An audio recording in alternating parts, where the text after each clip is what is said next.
굿모닝 YTN 3부 이어갑니다. 대통령실이 차상위 계층까지 난방비 지원을 확대하는 방안을 조만간 발표하기로 했습니다. 중산층의 난방비 경감 방안도 현황을 점검한 뒤 검토한다는 방침입니다. 박소정 기자가 보도합니다. 취약계층의 난방비 지원을 위한 예비비 제출안을 제거한 뒤 중산층 지원 방안 검토도 지시했던 윤석열 대통령. 중산층, 서민의 난방비 부담을 경감하는 방안을 적극 검토할 것을 참모들에 지시했습니다. 이튿날 대통령실은 차상위 계층까지 지원을 확대하는 방안을 마련 중이라고 밝혔습니다. 에너지 바우처 증액 대상이 기초생활수급 가구의 절반에도 못 미친다는 보도가 나오자 관련 대책을 추가한 겁니다. 최상무 경제수석은 지원 대상에 못 들어간 기초생활수급자와 차상위 계층까지 아우르는 방안을 이른 시일 안에 발표할 것이라고 밝혔습니다. 중산층 지원에 대해서는 취약계층이 우선이라고 말했습니다. 서민계층 지원을 최대한 확대한 뒤 중산층의 난방비 부담 현황을 점검하겠다는 겁니다. 하지만 중산층까지 폭넓게 지원하려면 야당이 주장하는 추경을 편성하지 않을 수 없고 정부 여당이 비판해온 포퓰리즘 정책이 될 수 있어 실현 가능성은 적다는 분석도 나옵니다. 난방비 관련 당정 협의 일정이 지연되는 것도 지원 대상과 범위를 둘러싼 의견 조율이 쉽지 않기 때문인 것으로 전해졌습니다. YTN 박소정입니다. 겨울철 난방비 대란이 현실로 다가온 가운데 1년 전과 비교해 실질적인 난방비 인상폭이 50%가 넘는 것으로 나타났습니다. 한국부동산원 공동주택관리정보 시스템을 보면 지난해 12월 전국 아파트의 제곱미터당 평균 난방비는 516원으로 집계됐습니다. 이는 1년 전인 2021년 12월 제곱미터당 334원과 비교하면 무려 54.5%나 훌쩍 뛰어오른 수준입니다. 지역별로 살펴보면 세종시 아파트의 평균 난방비가 제곱미터당 1,068원으로 가장 많이 들었고 이어서 경기, 서울, 인천 순이었습니다. 도시가스 요금과 연료금이 최근 1년 사이 각각 38.4%, 37.8% 올랐지만 올겨울 이어진 강력한 한파로 난방 수요가 대폭 늘면서 실질 인상폭도 따라 커진 겁니다. 문제는 이번 달 받게 될 1월 난방비 고지서 부담이 더욱 커진다는 건데요. 보통 12월보다는 1월에 더 추운 날이 많아 난방 수요가 높고 그만큼 사용량도 많아지기 때문입니다. 여기에 지난해 12월 전국 아파트의 제곱미터당 평균 전기요금 역시 1년 전보다 16.2% 오른 것으로 나타나 이번 달 난방비와 전기요금 고지서를 받아들 서민 시름은 더욱 깊어질 전망입니다. 겨울철 한파의 영향으로 출하량이 감소하면서 채소값이 급등했습니다. 오늘부터는 과자와 빵 가격도 줄줄이 오를 예정이라 서민들의 장바구니 물가 부담은 더 커질 것으로 보입니다. 보도에 윤혜리 기자입니다. 설 명절이 지났지만 채소값이 떨어질 기미가 보이질 않습니다. 농림축산식품부가 주요 농수산물 가격을 조사해봤더니 양파 가격이 1년 전과 비교해 33%나 급등했습니다. 대파와 오이 가격도 지난해 같은 기간보다 10% 넘게 올랐습니다. 최근 급격하게 떨어진 기온 때문입니다. 설 명절 때 수요가 조금 증가해서 1월 중에는 전반적으로 좀 가격이 높았는데 설 이후에도 한파나 아니면은 일조량 부족 영향이 좀 발생을 해서 생산량이 감소했습니다. 설 명절 출하 물량이 늘면서 소고기 가격은 지난해보다 하락했지만 고병원성 조류 인플루엔자 확산 여파로 닭고기와 달걀 가격은 올랐습니다. 식품 가격도 줄줄이 인상됩니다. 롯데제과는 마가레뜨와 빼빼로 등 일부 과자 제품을 100원에서 300원가량 올렸고 만두와 돈가스 등 가공식품 가격도 최대 14% 인상했습니다. 파리바게트는 후레쉬 식빵 등 90여 개 제품 가격을 평균 6.6% 올렸고 농심 켈로그와 롯데리아도 각각 10%와 5% 인상했습니다. 식품업체들은 재료값 상승은 물론 인건비와 물류비 등 제반 비용이 올라 제품 가격 인상이 불가피했다는 입장입니다. 여기에 더해 올해 상반기 주류 가격도 오를 걸로 보입니다.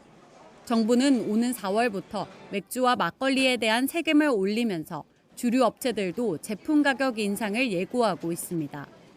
정부는 장바구니 물가 부담을 덜기 위해 대형마트와 온라인, 전통시장에서 농축산물 할인 지원 행사를 이어가겠다는 계획입니다. 유통업체도 물가 안정에 동참하고 있지만 지난해부터 이어진 식료품 가격 인상에 서민들의 부담은 더 커지고 있습니다. YTN 윤혜리입니다. 서울 중형택시 기본요금이 오늘 새벽 4시부터 4,800원으로 올랐습니다. 기본 거리는 기존 2km에서 1.6km로 줄어들었습니다. 또한 거리당 요금은 기존 132m당 100원에서 131m당 100원으로, 시간 요금은 31초당 100원에서 30초당 100원으로 각각 조정됐습니다. 이에 따라 지난해 12월부터 적용된 심야할증 확대와 맞물려 시민이 체감하는 부담은 더욱 커질 것으로 보입니다.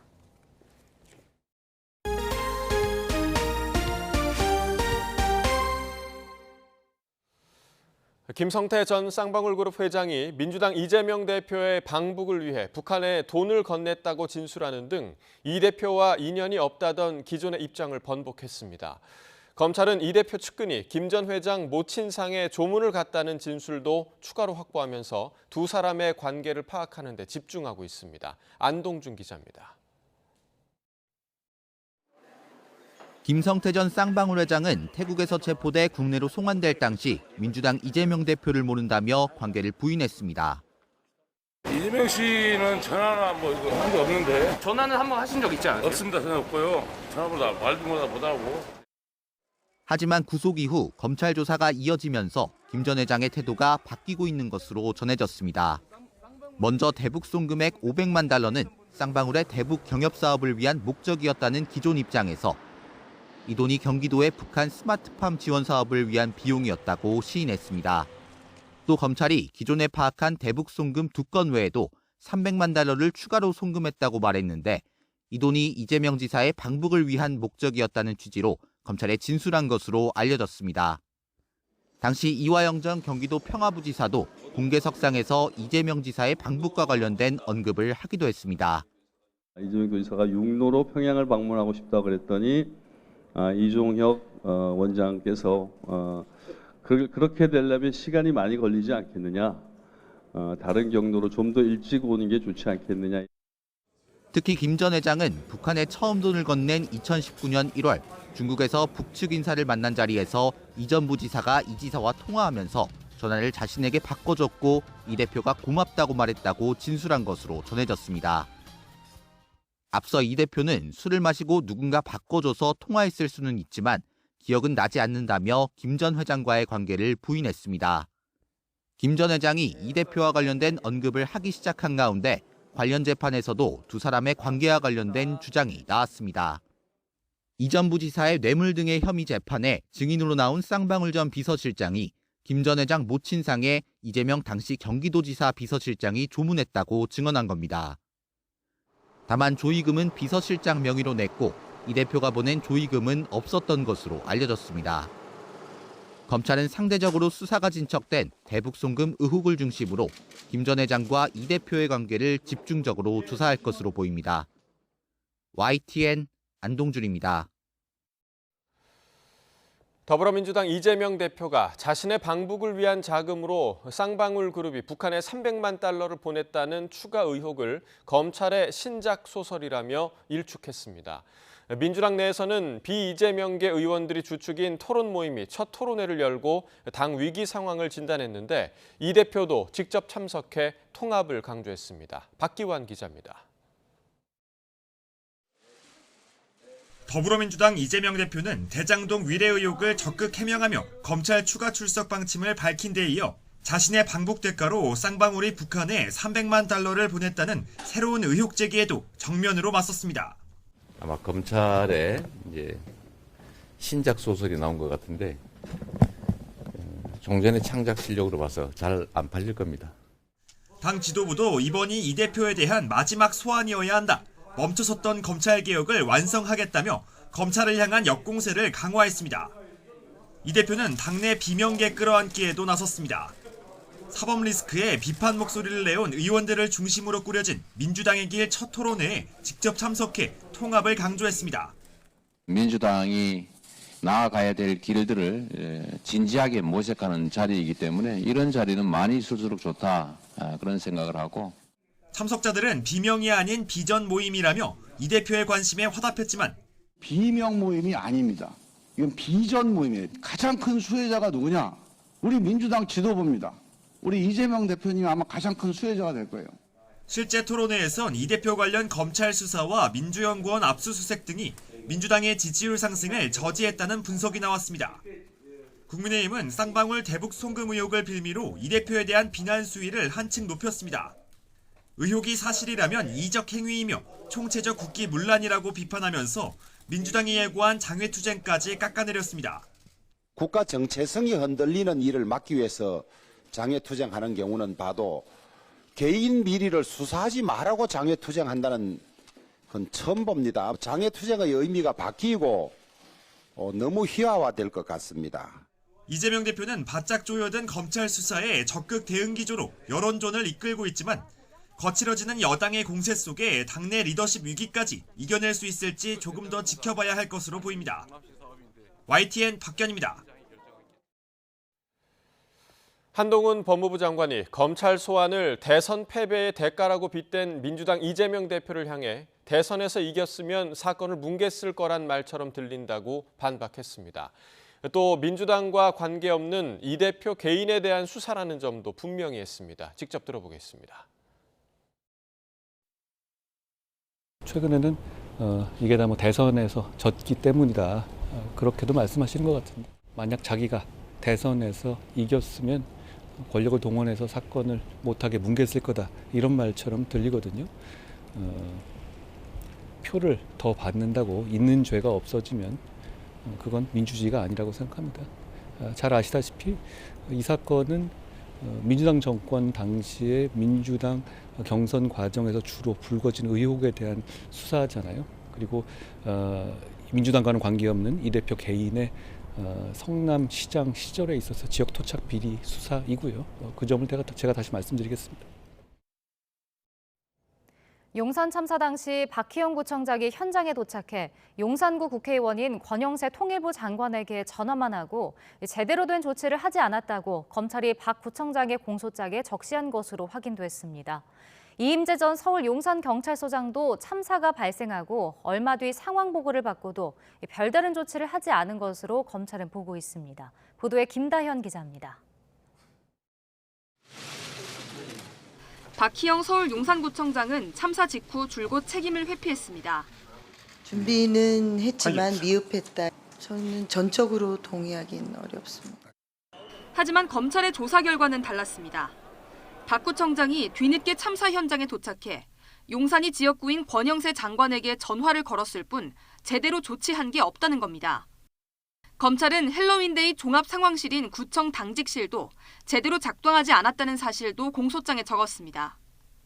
당직실 직원들은 밤 10시 20분쯤 서울시와 소방으로부터 사람이 다칠 것 같다며 매뉴얼에 따라 대응하라고 연락받았습니다. 하지만 아무런 조치를 하지 않다가 밤 10시 53분이 돼서야 행안부에 연락을 받고 참사 장소로 이동했습니다. 검찰은 이런 미흡한 대처가 용산구청이 직원들에게 재난대응 요령을 사전에 교육하지 않아 벌어진 문제라고 보고 있습니다. 그런가 하면 참사 당일 밤 11시까지 상황을 전혀 몰랐다던 이임재 전 서장의 주장을 뒤집는 수사 결과도 공개됐습니다.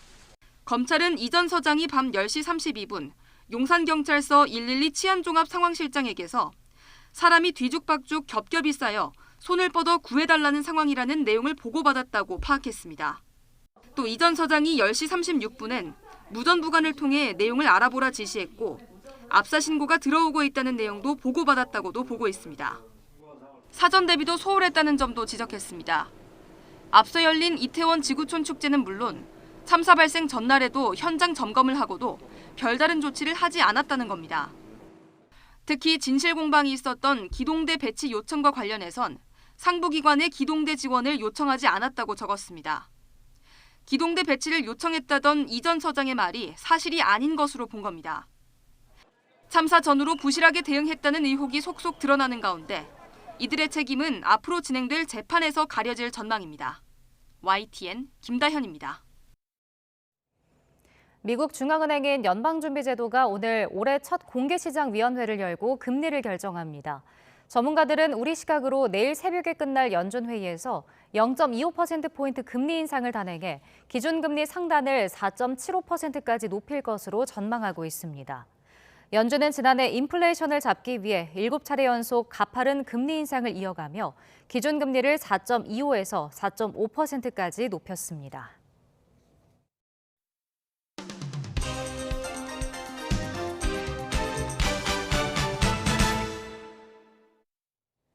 네, 2월의 첫날입니다. 오늘 아침 신문은 어떤 소식을 다뤘는지 짚어보겠습니다. 이현웅 아나운서가 정리해왔습니다. 어서 오십시오. 안녕하십니까?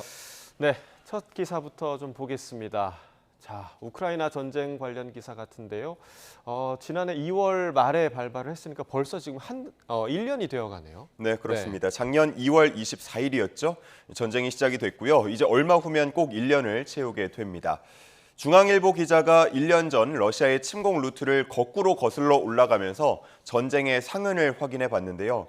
현지에서 만난 우크라이나 주민들은 작년 2월에 마음이 머물러 있는 듯 보였답니다. 지하실에서 35일 동안 웅크린 채 버텼다는 한 60대 여성은 기자의 손을 이끌고 부서진 마을 곳곳을 보여줬다고 하고요.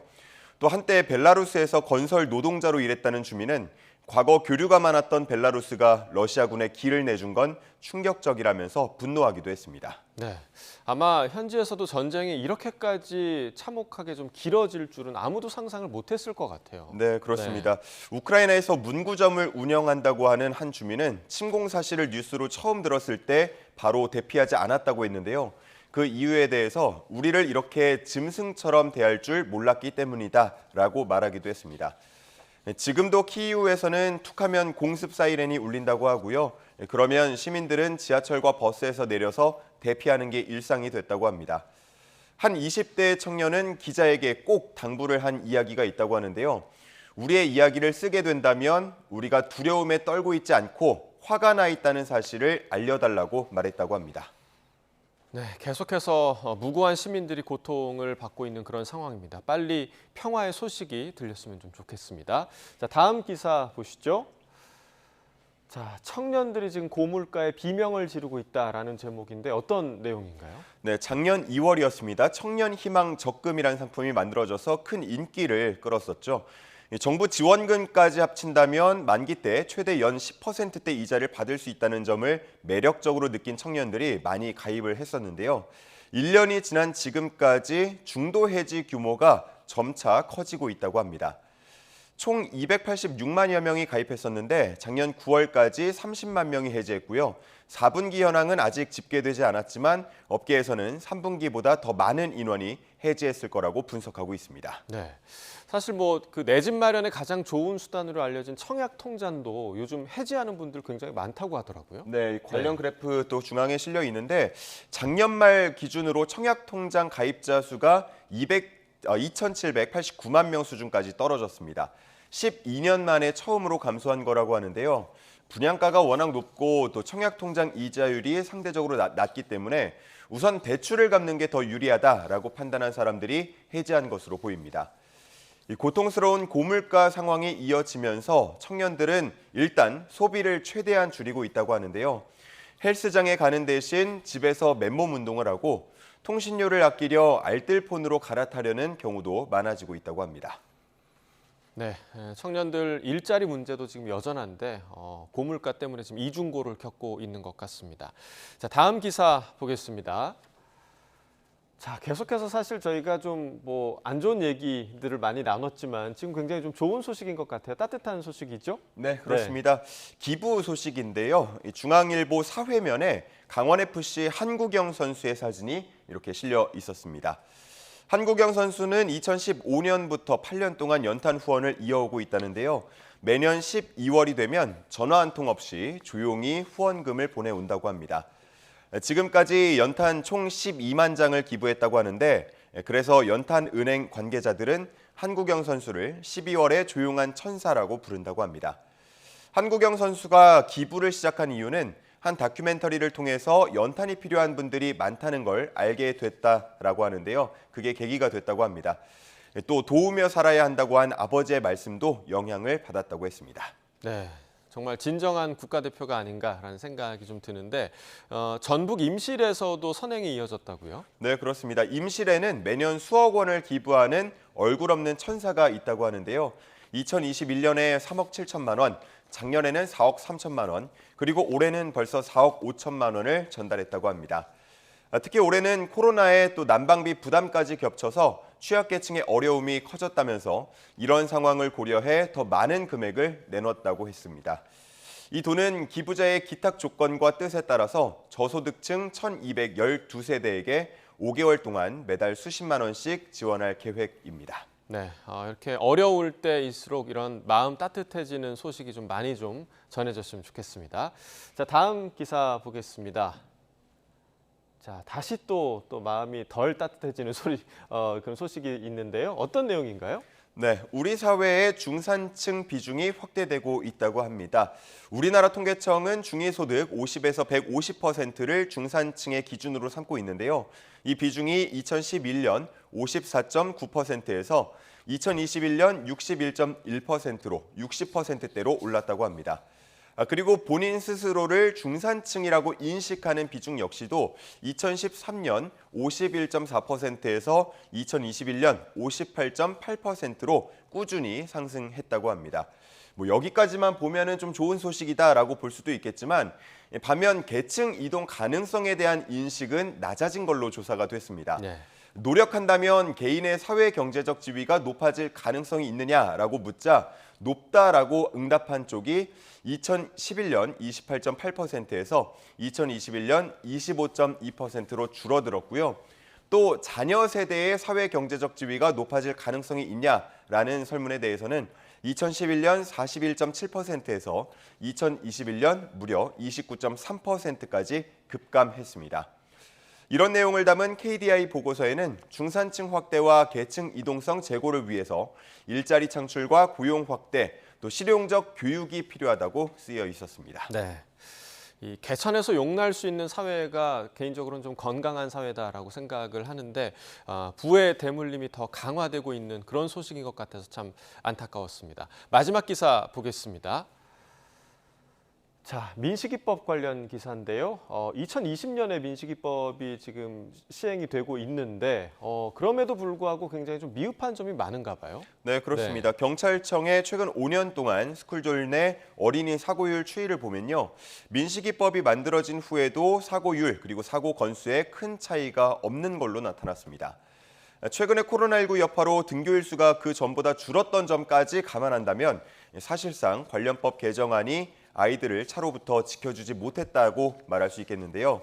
이런 가운데 작년 12월 학교 앞 좁은 길에서 이동원 군이 음주운전 차량에 치여 숨진 일을 계기로 현재 국회에는 이른바 동원이법까지 발의된 상태입니다. 네, 이와 관련해서는 음주운전이 당연히 문제긴 했지만 그 차도와 보도가 분리가 안 돼 있다. 이런 점이 좀 지적이 많이 됐었는데요. 네, 그렇습니다. 그런 부분까지 반영이 됐는데요. 태영호 국민의힘 의원이 발의한 법안을 보면 스쿨존으로 지정된 도로에는 보도 설치를 의무화하도록 했고요. 교차로에는 무인 교통 단속용 장비 설치 의무화, 또 방호 울타리 우선 설치 등의 내용이 담겨 있었습니다. 처벌을 강화하기보다는 실제 사고를 줄이기 위한 방안들이 담겨 있다고 볼 수 있겠는데요. 한 전문가도 법이 통과된 뒤에 시행령을 통해서 스쿨존 내 과속 방지턱이나 교통안전시설 설치 규정도 강화할 필요가 있다고 말하고 있었습니다. 네, 우리 아이들을 보호하기 위한 사회적 장치들은 아무리 강화해도 지나치지 않다라는 생각이 듭니다. 굿모닝 브리핑 이현웅 아나운서와 함께했습니다. 고맙습니다. 감사합니다.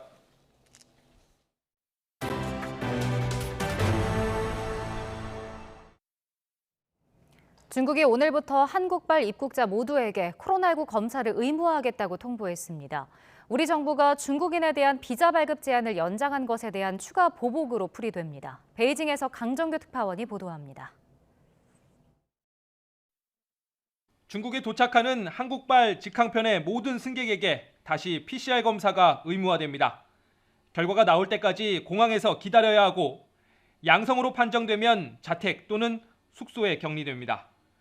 중국이 1월 8일부터 입국 격리와 PCR 검사를 폐지한 만큼 사실상 한국발 입국자에만 적용됩니다. 个别国家仍然执意针对中国采取歧视性入境限制措施，对此，中方坚决反对，并有理由采取必要的对等措施。 이는 우리 정부가 중국인에 대한 비자 제한을 연장한 것에 대한 추가 보복 성격으로 풀이됩니다. 일본에만 비자 보복 조치를 풀고 우리를 향해 직접 철회를 요구한 데 이어 연일 압박 강도를 높이고 있는 겁니다. 우리나라를 빼놓고 해외 단체 관광을 재개하면서 한국만 손해라고 조롱하기도 했습니다. 앞서 노란 목줄 논란으로 들끓었던 중국 내 반한 감정을 부추기는 모양새입니다. 韩国1月27日新增新冠确诊病例 3.17万例，现在却要抵制我国赴韩，所谓科学防疫简直可笑至极。 중국이 거세게 반발하는 와중에 한국에선 한 발 물러서는 듯한 발언이 나왔습니다.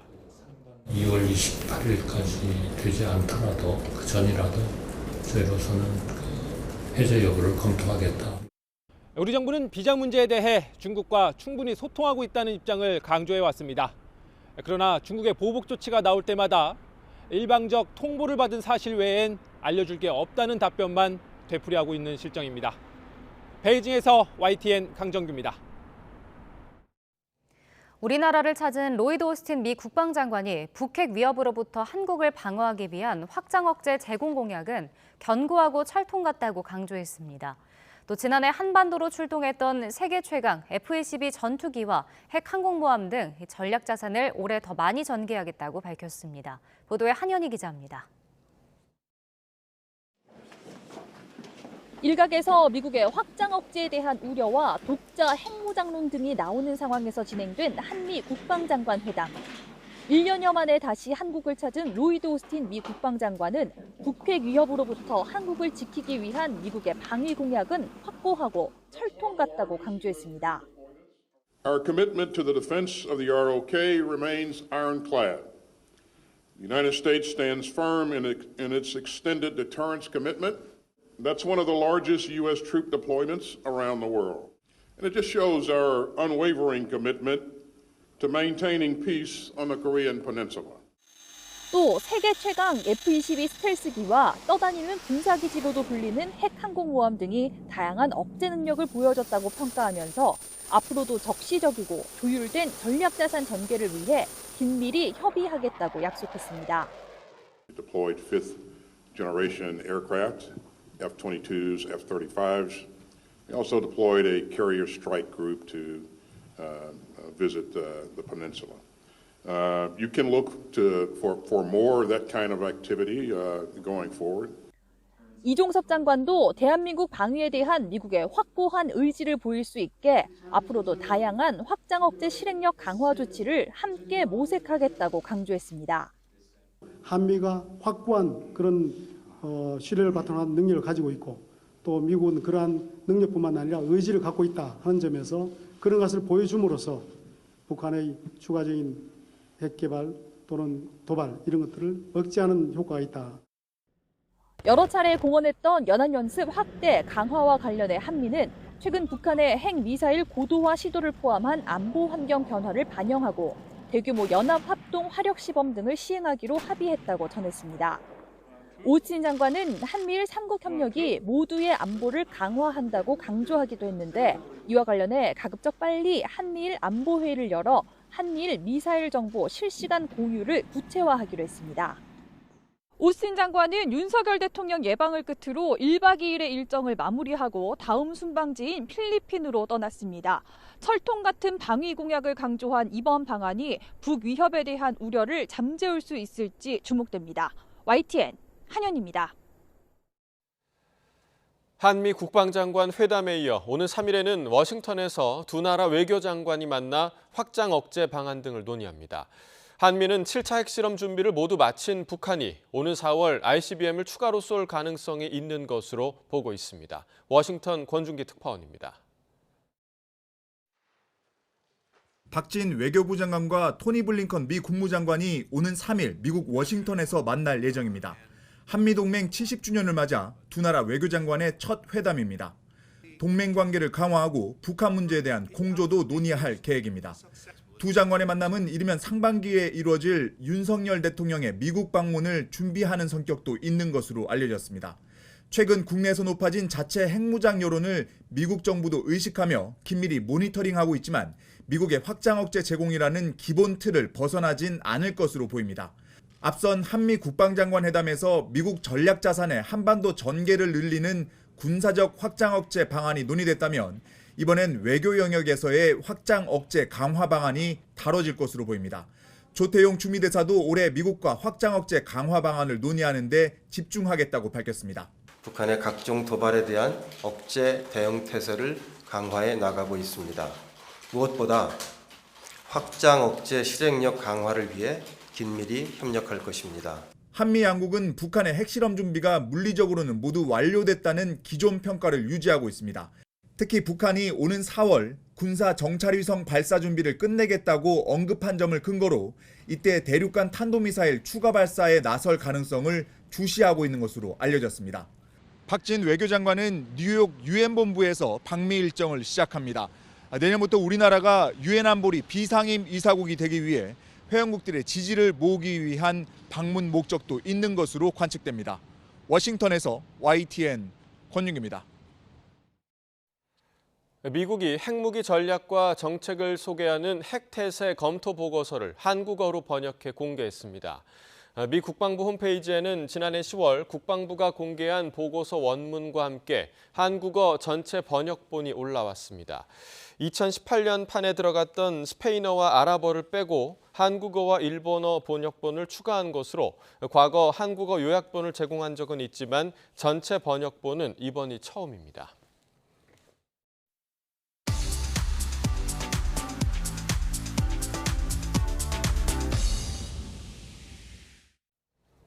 네, 경제 소식을 빠르고 친절하게 전달해드립니다. 오늘 굿모닝 경제는 석병훈 이화여대 교수와 함께하겠습니다. 어서 오세요. 안녕하십니까.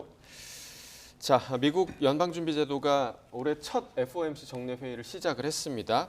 아마 이제 0.25%포인트를 금리를 인상을 할 거다라는 것이 유력한데 이번에 동결은 또 어렵겠죠, 상황이? 예, 이번에 동결은 어렵고요. 네네네. 왜냐하면 이 시카고 상품거래소 페드 아침만 해도 이번 FOMC 회의 끝에 0.25%포인트 인상할 확률을 99%로 보고 있기 때문에 예. 이것은 이제 시장에서 이렇게 보고 있다는 것이거든요.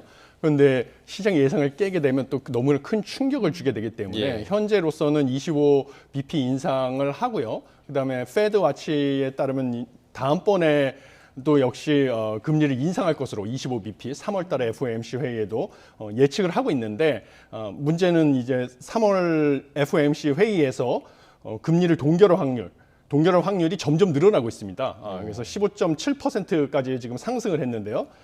그래가지고 점점 그 이유는 최근에 물가의 장기적인 추세를 볼 수 있는 근원 개인 소비 지출 물가지수 상승률, 그러니까 변동성이 큰 식료품과 에너지 가격을 제외하고요. 그다음에 미 연준에서 가장 정확한 물가 지수로 보고 있는 근원 개인 소비 지출 물가 지수 상승률이 전년 동월 대비 기준으로 4.4%가 나왔습니다. 네. 이것은 전월에도 11월에는 4.7%였는데 그거보다 낮아졌을 뿐만 아니라 9월부터 지금 4개월 연속으로 하락을 하고 있거든요. 네. 그래서 물가가 어느 정도 잡힌 것이 아니냐. 이런 식으로 예상이 반영이 되면서 다음번 3월 달에 25bp 한 번 더 올려서 최종적으로 상단 기준으로 5%에서 금리 인상이 종료되는 것이 아니냐 하는 기대는 점점 커지고 있는 상황입니다. 네.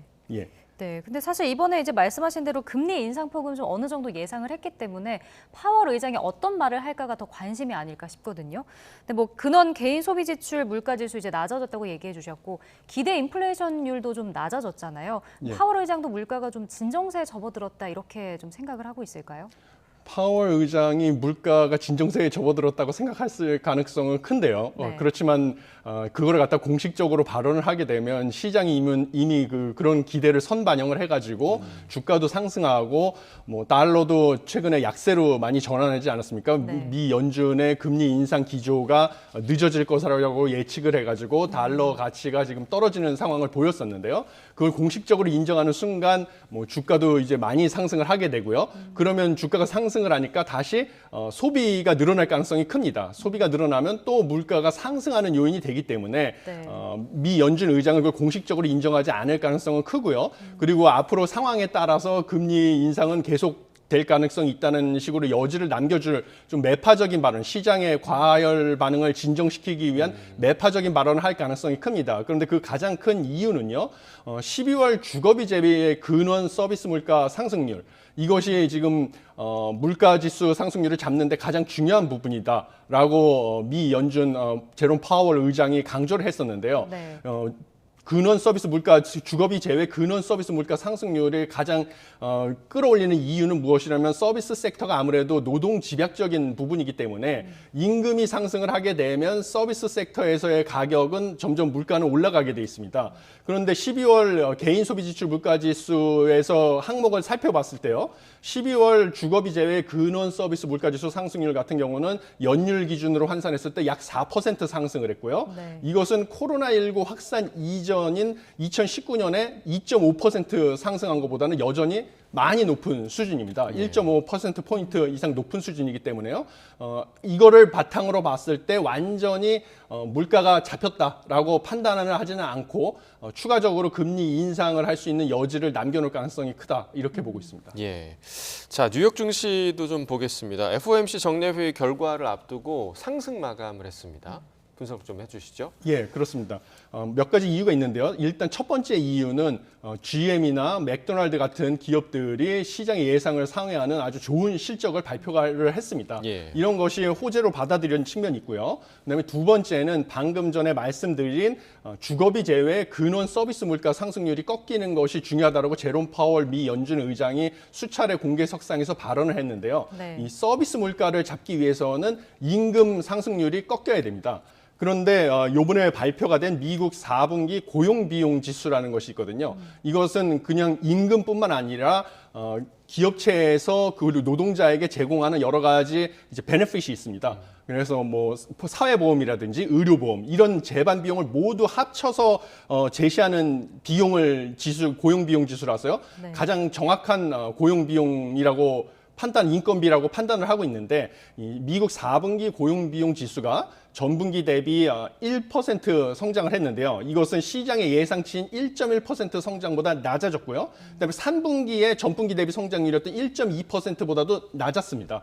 그래서 인건비가 잡히기 시작한 게 아니냐 이런 것을 호재로 받게 돼요. 인건비가 잡히면 당연히 서비스 물가도 잡히고 그러면 이제 물가가 완전히 잡히는 것이 아니냐 이런 것을 상당히 호재로 받아들여서요. 이것이 지금 미국 뉴욕 증시의 상승을 이끌었다 이렇게 보고 있습니다. 네. 다음 소식도 살펴보겠습니다. 최근 오른 난방비의 이제 관리비 걱정도 좀 커지고 있습니다.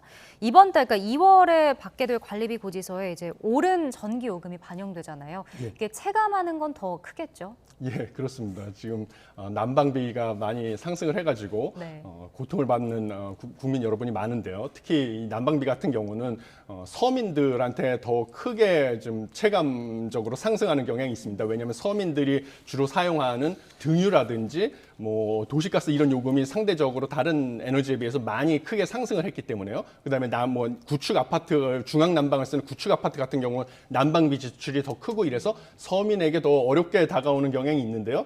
지금 2월 달에 관리비 같은 경우는 아까 말씀하신 것처럼 전기비 인상 부분이 반영이 되는데 1월 달에 한파도 많고 이래서 날씨가 많이 추웠습니다. 네. 그래서 가스 요금이 많이 인상이 되니까 대안으로 뭐 전기장판이라든지 이런 거에 사용도 늘었을 가능성이 크거든요. 그런데 이 전기비 상승분까지 반영이 되면 2월 달에 난방비는 관리비에 포함돼서 나올 텐데 더 많이 늘어났을 것으로 고려가 되고요. 네. 그다음에 지금 실제 그 난방비 같은 경우를 봤을 때는 1년 사이에 무려 54.5%나 상승을 했다는 보고가 있었습니다. 왜냐하면 이것은 지금 아파트 같은 경우도 중앙 난방을 하는 것과 개별 난방을 하는 곳은 난방비가 지출하는 정도가 다르거든요. 중앙 난방 같은 경우는 난방 효율이 떨어지기 때문에. 그래서 이런 거를 감안했을 때 54.5%나 상승을 해서 실제로 뭐 가스 요금이나 이런 거 상승하는 것보다는 우리 국민 여러분들이 느끼는 것 상승폭은 훨씬 더 컸다. 이렇게 말씀을 드릴 수 있겠습니다. 네. 네. 자, 아까 미국은 이제 어느 정도 물가가 좀 잡히는 분위기라고 좀 언급을 해주셨는데 우리나라는 지금 뭐 공공요금뿐만 아니라 계속해서 물가가 올라가는 얘기만 지금 하고 있습니다. 오늘도 채소값 급등했다 이런 소식을 좀 전해드렸는데 이런 물가 때문에 당분간 한국은행에서 금리 인상 기조를 지금 이어가지 않을까 이런 예상도 있는데 어떻게 보시나요? 저는 지금 공공요금 올라가고 뭐 난방비도 올라가고 그다음에 식료품 가격까지 올라간 것이 향후 좀 물가를 추가적으로 상승시킬 요인이 될 것이라는 것을 부인하기는 어렵습니다. 왜냐하면 난방비랑 뭐 공공서비스 요금, 택시 요금이라든지 대중교통 요금 이런 걸 포함시킨 거, 그다음에 석유류 가격을 합쳐보니까 12월 개인 소비 지출 물가 지수에서 그 비중이 가중치가 약 20% 정도 됩니다. 이것이 이제 현실화되면서 상승되기 시작하면 당연히 소비자 물가 지수 상승 요인이 되는 것인데요. 문제는 그렇다 할지라도 한국은행에서 기준금리 인상은 이번에 인상한 것으로 종료될 가능성이 크다고 저는 예측을 하고 있습니다. 왜냐하면 에너지 가격이나 식료품 가격 같은 경우는 한국은행에서 기준금리 인상을 이용해서 떨어뜨리기가 쉽지 않은 비용 항목입니다. 에너지 가격 같은 경우는 뭐 산유국의 감산 결정이라든지 러시아 우크라이나 전쟁 상황 같은 것 같은 한국은행의 금리 인상 정책으로 통제할 수 없는 대외적인 요인에 의해서 상승할 가능성이 크고요. 그다음에 식료품 가격 역시 뭐 한파라든지 뭐 홍수라든지 뭐 가뭄 이런 기후변 요인 이것도 역시 한국은행의 금리 인상 정책으로 통제하기 어려울 가능성이 큽니다. 그렇기 때문에 이 두 가지 요금이 올랐다 할지라도 한국은행의 기준금리 인상은 이미 지난번에 인상한 것으로 해서 지금 3.5%가 됐는데요. 연 3.5%. 여기서 종료한 상태로 유지할 물가가 더 추가적으로 하락할 때까지 유지하는 것으로 갈 가능성이 크다고 예측을 하고 있습니다. 네. 자, 마지막 부동산 이야기도 좀 간략하게 해보겠습니다. 전국 지난달 미분양 주택이 7만 가구에 육박했는데 정부의 미분양 위험선은 넘었고 근데 정부는 아직까지 우려할 상황은 아니라고 하더라고요. 뭐 미분양 위험 수위라는 것은 최근 20년간 장기 평균 미분양 가구 수인데요. 그게 막 6만 2천 가구입니다. 그런데 지금 7만 호에 육박을 하니까 당연히 이 수위는 넘어섰지만요. 정부에서 지금 아직 걱정을 하실 필요가 아니라고 주장하는 근거는요. 준공후 미분양, 집이 이미 완성이 됐는데도 아직 분양이 안 돼서 공실로 남아있는 경우. 이 공실로 남아있는 경우가 7,500여 가구입니다. 그런데 이것이 지금 1만 가구보다 떨어지거든요. 근데 1만 가구 이하인 적은 그렇게 많지는 않고요. 청약이 과열됐던 2017년 1월부터 10월, 그다음에 2021년 3월 이후 이때는 뭐 부동산 가격이 많이 상승할 거라고 예상을 해서 막 전국적으로 청약 열풍이 있었는데요. 그때만 1만 가구 이하였습니다. 준공후 미분양이. 그래서 여전히 준공후 미분양은 7,500여 가구에 불과하기 때문에 정부에서 나서가지고 준공후 미분양 아파트를 갖다가 매입을 해준다든지 이런 대책까지 필요하지는 않다. 이렇게 정부에서 판단하고 있는 것으로 보입니다. 그리고 지금 부동산 시장 불안에 대해서 걱정하는 국민 여러분이 많은데요. 최근에 발표한 1월 KB 전국 매매 가격 전망 지수에 따르면요. 이게 9개월 만에 반등을 했습니다. 그래서 이건 뭐냐면 이제 전국에 있는 공인중개사들, 나름 이제 시장 상황을 볼 수 있는 전문가들한테 앞으로 집값이 상승할 건지 떨어질 것인지를 물어보는 건데요. 이게 100이 넘어가게 되면 집값을 상승을 예상하는 공인중개사가 더 많은 것이고요. 100보다 낮으면 하락을 예상하는 사람들이 더 많은 건데요. 지금 67이라서 여전히 100보다는 낮지만 그래도 이 수치가 올라갔다. 이것은 부동산 가격 저점이 점점 가까워지고 있다라는 것이라서 최근에 대출 규제나 규제를 대거 풀었는데 그 정책이 시장에 효과를 나타내기에는 시차가 존재합니다. 그 시차 때문에 서서히 저점에 다가서고 있다. 이렇게 판단하고 있습니다. 알겠습니다. 자, 여기까지 듣겠습니다. 석병훈 교수와 경제 이야기 나눠봤습니다. 고맙습니다.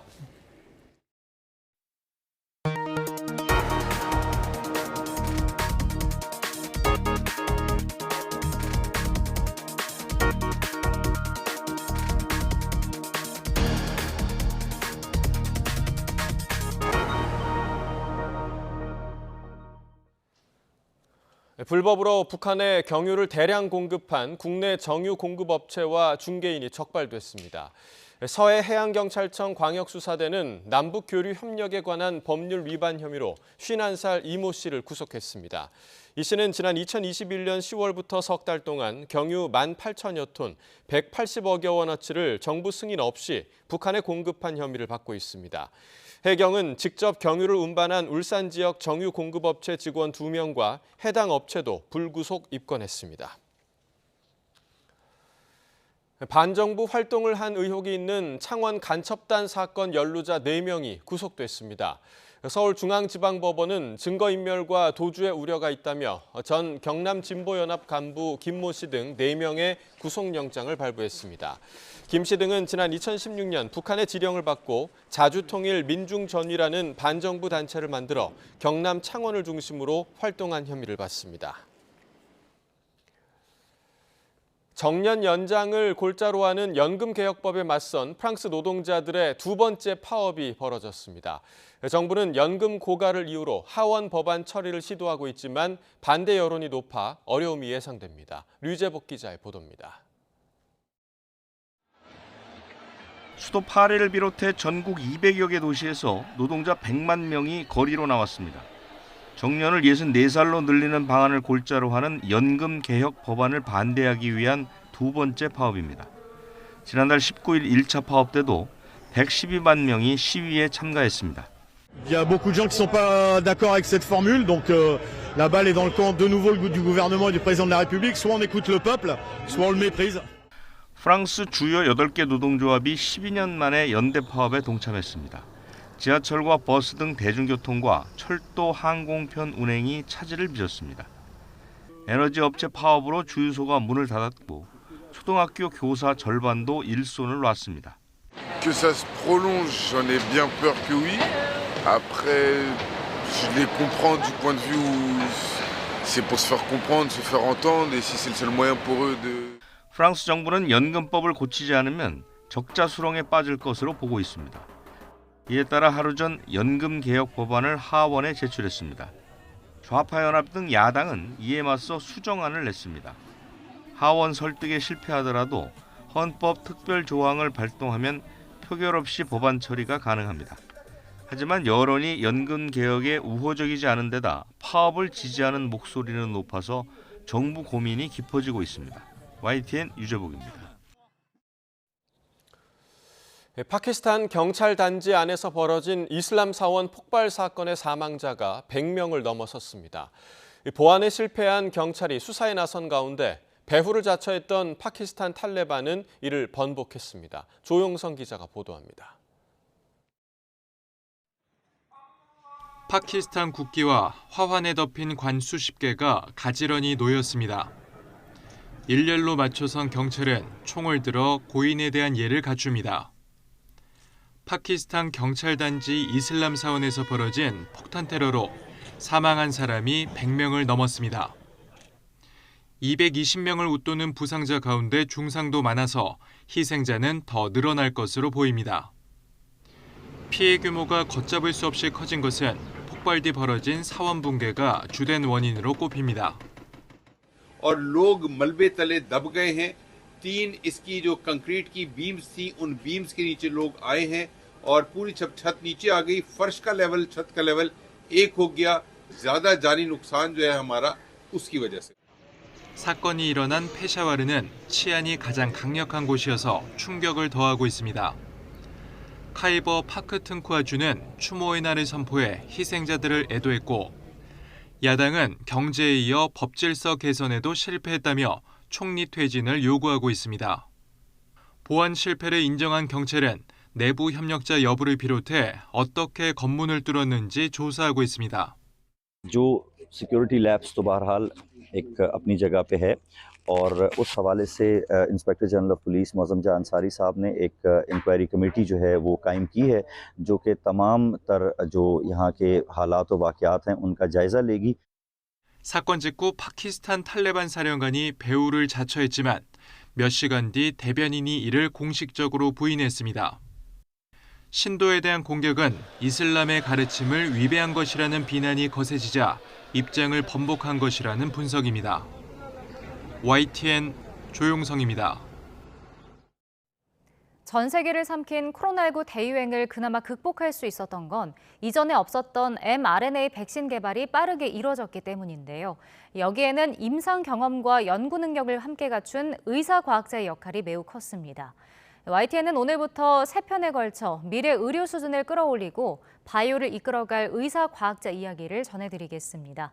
오늘은 의사과학자가 어떤 사람이고 또 왜 필요한지 양우영 기자가 설명해드립니다. 지난 2019년 중국 우한에서 시작돼 전 세계로 급속히 퍼진 코로나19 바이러스. 치료제는 물론 백신도 없어 세계적 대유행, 팬데믹까지 선언됐지만 We have therefore made the assessment that COVID-19 can be characterized as a pandemic. 1년도 채 되지 않아 최단기간 백신이 만들어졌습니다.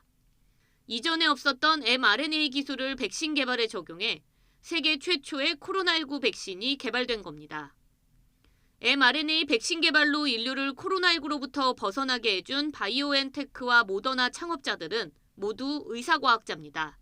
For more than a decade, and we have technologies in place which allows us to make vaccines. 의사과학자는 이름 그대로 의사 자격과 과학 분야 박사 학위를 모두 가진 사람을 말합니다. 환자 진료를 통해 문제를 파악하고 질병의 원인과 진단, 치료법 등을 연구하며 나아가 의료 서비스 등을 개발해 다시 환자에게 적용합니다. 누구보다 사람의 몸을 잘 이해하기 때문에 기초 연구나 신약 개발은 물론 최근에는 디지털 헬스케어 분야에서도 의사과학자의 활약이 커지고 있습니다. AI 스피커가 의사와 환자의 진료 대화를 알아서 인식한 뒤 진료 소견과 치료 결과 등을 자동으로 정리합니다. 일일이 진료 기록을 적지 않아도 돼 의사는 환자 진료에 집중할 수 있습니다. 어떤 거를 자동화할 수 있을까, 어떤 걸 효율화할 수 있을까라고 항상 진료하는데 한 5% 정도는 생각을 하면서 일을 하게 돼요. 엔지니어들하고 소통할 때도 대충 무슨 말인지 말을 하면 좀 빨리 알아듣는 것도 있고. 최근 30년 동안 노벨 생리의학상 수상자 가운데 22명이 의사과학자이고 글로벌 제약사의 최고 과학 책임자의 70%도 의사과학자입니다. 세계 바이오 산업에서 의사과학자의 활약은 늘고 있지만 국내 의사과학자 육성은 여전히 칸막이에 막혀 체계조차 잡지 못한 상태입니다. 수백조 원에 달하는 전 세계 바이오 시장에서 우리나라는 몇 년째 2%대 점유율에 머물고 있습니다. 미래 바이오 산업을 이끌 의사과학자 양성을 더는 늦출 수 없는 이유입니다. YTN 사이언스 양우영입니다. 우크라이나가 서방으로부터 지원받는 첫 번째 전차 물량이 많게는 140대에 이를 것으로 내다봤습니다. 드미트로 쿨레바 우크라이나 외무장관은 전차 연합 구성원은 모두 12개 나라로 지원받는 전차는 120대에서 140대 정도일 것이라고 밝혔습니다. 쿨레바 장관은 이번 지원은 끝이 아니며 추가 지원 확보를 위해 노력하겠다고 말했습니다. 중국 베이징시가 코로나19와 관련해 시민 5,000명을 대상으로 항체 조사를 진행하기로 했습니다. 베이징시 질병통제센터 왕취안이 부주임은 신경보와의 인터뷰에서 감염병 상황이 막바지에 접어들어 방역당국이 총체적인 조사와 연구를 전개할 것이라며 향후 자원 배치와 예방 및 통제를 최적화하는 데 참고가 될 것이라고 말했습니다. 검사는 주민 거주지 등을 고려해 5,000명을 무작위로 선발한 뒤 설문조사와 항체 검사를 병행하는 방식으로 진행됩니다. 당국은 다음 달 조사에 본격 착수해 3월까지 마무리한다는 계획입니다. 현재 시각 지난달 30일 벨기에 브뤼셀의 유럽연합 본부 인근 지하철역에서 흉기 난동 사건이 발생해 3명이 다쳤습니다. 벨기에 검찰청은 신원이 공개되지 않은 30대 남성 1명을 흉기 소지와 살인 미수 등의 혐의로 체포해 기소했다고 밝혔습니다. 검찰은 아직 정확한 범행 동기는 확인되지 않았다면서도 현 단계에서 극단주의자거나 테러를 하려는 동기가 있다는 징후는 없다고 설명했습니다. 2월의 첫날인 오늘도 심한 추위는 없겠습니다. 하지만 출근길에는 짙은 안개에 주의하셔야겠는데요. 현재 서울 등 서쪽 지방을 중심으로는 가시거리가 200m가 채 안 되는 짙은 안개가 낀 곳이 많습니다. 특히 영하권 날씨 속에 이 안개가 도로에 그대로 얼어붙으면서 살얼음이 발생하는 곳도 있을 것으로 보이니까요. 출근길 교통 안전에 각별히 유의하셔야겠습니다. 이 안개는 기온이 오르면서 점차 해소가 되겠습니다. 하지만 중국발 스모그가 유입되면서 대기질이 점차 탁해지겠는데요. 현재 수도권을 중심으로 초미세먼지 농도가 나쁨 수준 보이고 있고요. 낮 동안 미세먼지가 점차 남동진하며 대부분 지역에서 농도가 짙어지겠습니다. 이 먼지는 오후에 찬바람이 불며 점차 해소가 될 전망입니다. 현재 기온 살펴보면 서울이 0.2도, 대전이 3.2도 등으로 어제보다 5도에서 많게는 10도가량이 높게 출발하고 있고요. 낮 기온은 서울이 4도, 대구가 10도로 어제보다는 조금 낮겠지만 여전히 예년 기온을 1도에서 4도가량 웃돌겠습니다. 당분간은 대체로 맑은 가운데 예년 수준의 겨울 날씨가 이어질 전망입니다. 동해안에는 건조특보가 계속되는 가운데 바람까지 다소 강하게 불고 있습니다. 산불 등 대형 화재가 발생하기 쉬운 만큼 불씨 관리도 철저히 해주셔야겠습니다. 지금까지 YTN 신미림입니다. 네, 이상으로 수요일 굿모닝 YTN 마칩니다. 잠시 후 뉴스라이더가 방송됩니다. 시청해주신 여러분 고맙습니다.